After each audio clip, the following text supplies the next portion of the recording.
Hello students. Now we shall look at the combined separating and throttling calorimeter for determining the dryness fraction of steam, wet steam. So as discussed, throttling calorimeter is used if the dryness fraction is very high, 0.95, 0.96, 0.97 and all, very close to 1. Then we can use the throttling calorimeter.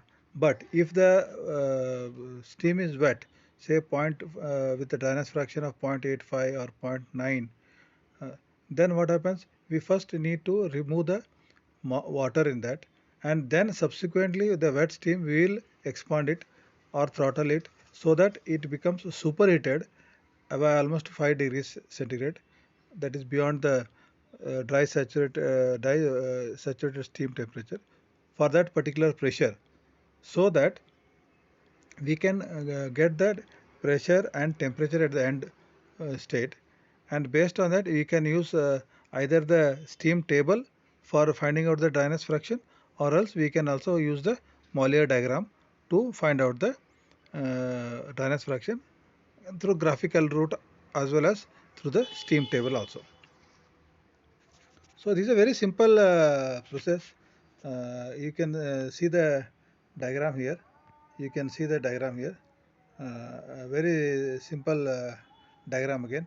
To the you can will start from the left. You got the left circle. You got the steam main. Okay, the steam main. So what we are doing first, we are finding out the pressure. What is the initial pressure? P1 we will find out. Here we are not finding out the temperature. Only pressure we are finding out P1. Okay, and the entire thing, please understand again, it is all insulated, not shown here. So we can see here that in the left you have got the steam main, and we are finding out the pressure 1 P1. Okay, first here this is a combined calorimeter. The first is a separating, where we separate the water. Okay, and the second is a throttling calorimeter, where we reduce the pressure so that the steam is expanded and it becomes wet steam, becomes superheated steam. Very simple it is. So you can see how to separate water when the steam is passed through the sample tube. Here there is a change in direction. So the steam exit, steam whatever has to go, I will show you.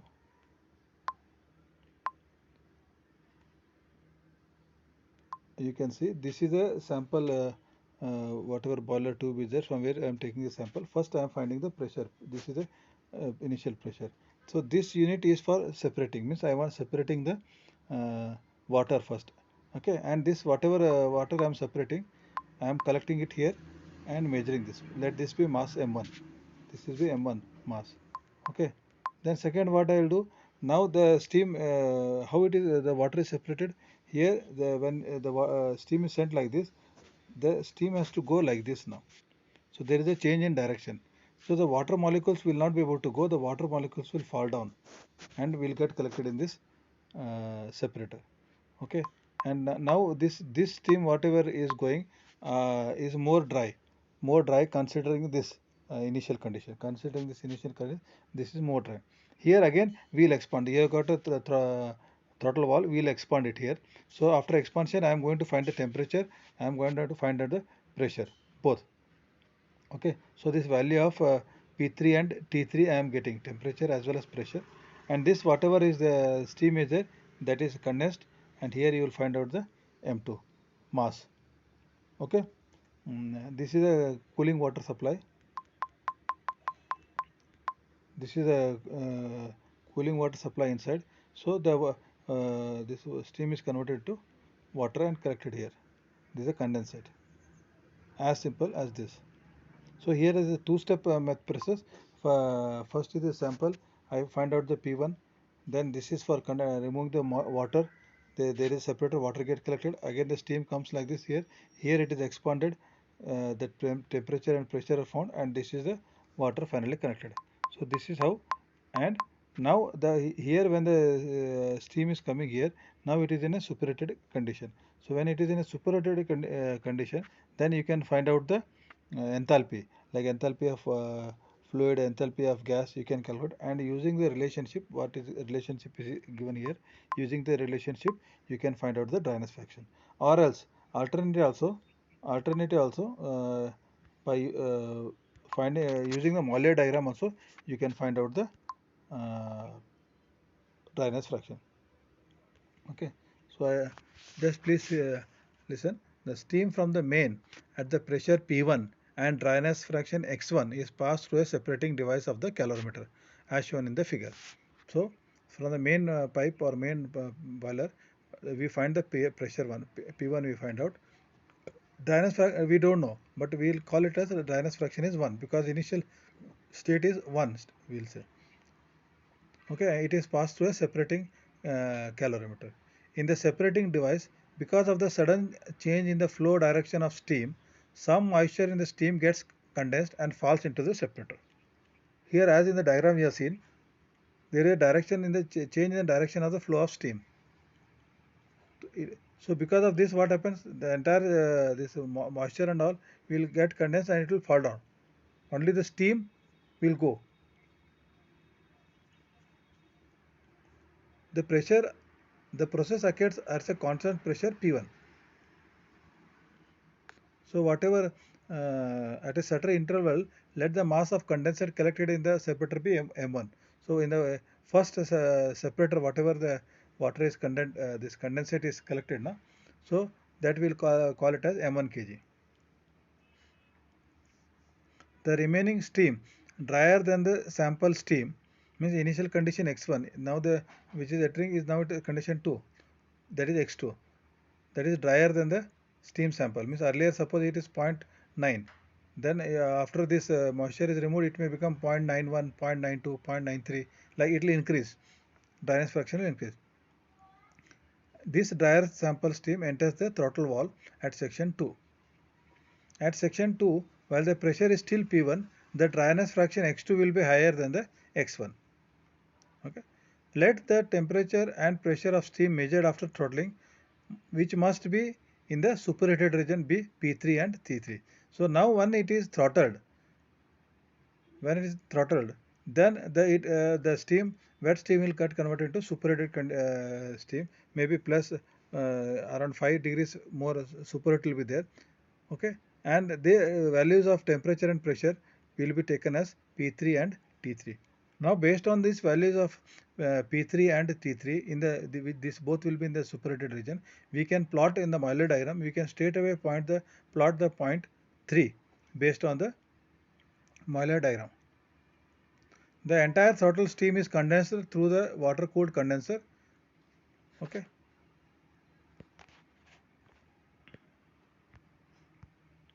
And let the condensate be now M3, final condensate. Okay.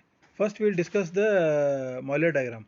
Uh, as shown in the figure is the bottom para, a horizontal line is drawn at the state 3 which is fixed for measured value of P2 and P3 and T3 to intersect the P1 line at state 2. We will just see the Euler diagram, you will understand. Now this is the Euler diagram, uh, enthalpy entropy diagram. Okay, so here again you can see to the left the curved line is the P1 line and the second curved line is the P2 line, pressure line. So I don't know in the wet region I don't know the state of the steam. So what we have done, first we have removed the moisture. Huh? The initial condition is 1 is given here, you can see the initial condition is given as 1. We don't know. Then after we remove the moisture or in the separating calorimeter, we call it the condition as 2. That also I don't know. Okay, and then we cannot get it converted into steam, super heated steam, that we know, that is P3 and T3. Okay, so what I am going to do here again, when I know this P3 and T3, when I know P3 and T3, then I will plot the lines on the line P3 wherever it is cutting the line, the intersection is this pressure and temperature is taking place, that point is called as 3. So this only plot, this point I am able to plot on the Euler diagram, only one point, that is point 3 on P3 and P2 and T3. Okay, now because we know that this throttling is a constant enthalpy process or adiabatic process, then from the line 3 I will take a dotted line, and that should intersect the initial pressure line P1. So that becomes the point 2. So this is how you are able to plot the uh, point 2, and you are able to find the dryness fraction. Okay. Now looking at the using this steam table basically. So initial water, whatever is condensate was collected, that is called M1, and the final condensate what you get is suppose M3. Okay. Then the mass of the steam sample is nothing but M1 plus M3. Okay, because M3 means all the steam is condensed now. Then let the mass of dry steam in the sample be MV kg. Okay, so dryness fraction of the sample X1 is equal to MV divided by M1 plus M3. Right? X1 is equal to MV mass of vapor divided by M1 plus M3.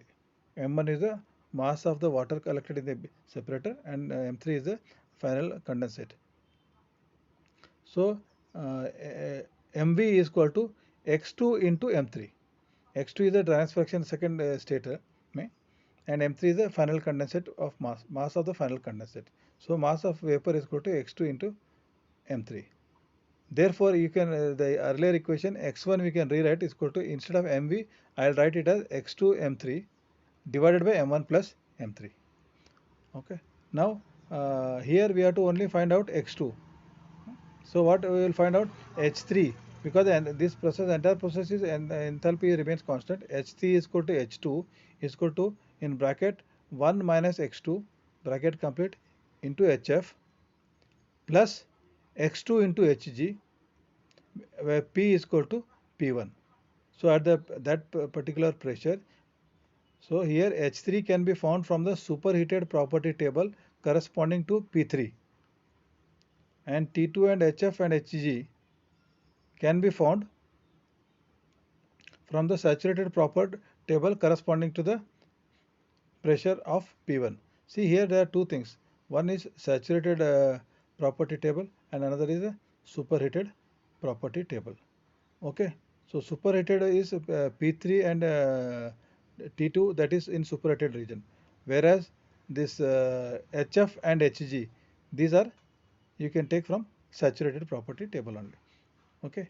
This way, either the separating and throttling calorimeter can be used to find the dryness fraction of the wet steam when the steam is more wet, say around 0.8 to zero point 0.9, around that dryness fraction, where it has got more amount of moisture. So first what we do in the separating calorimeter, we will remove the moisture. How to remove the moisture? We will only change the direction of the flow. So the steam will go up, the water will being denser, it will fall down. That is collected in the separator, and we call it as M1 mass 1. In the second stage, we will again throttle it, and after throttling, what happens? The steam will become superheated steam, and we find out the temperature T3 as well as pressure P3. Okay, and the entire steam is condensed using some water condenser, and then the condensate is called as M3. Now, using the relationship here, H3 is equal to H2 is equal to 1 minus X2 in bracket HF plus X2 into Hg. At P is equal to P1, we will find out the uh, dryness fraction X2, because other things are known here. This H2 and H3 are known from the table, and uh, this HF and Hg can be we can obtain from the saturated property table or the steam table for the pressure P1. This way you can find out. Once we solve the numericals, one or two numericals on this, you will appreciate and understand this concept in a better way. So it is a very simple thing. We are first removing the water, and then whatever wet steam is there, we are expanding, throttling it to convert it into superheated steam. And in the superheated steam, I find the temperature and pressure. We can plot it on directly Euler diagram and find out the dryness fraction. Thank you.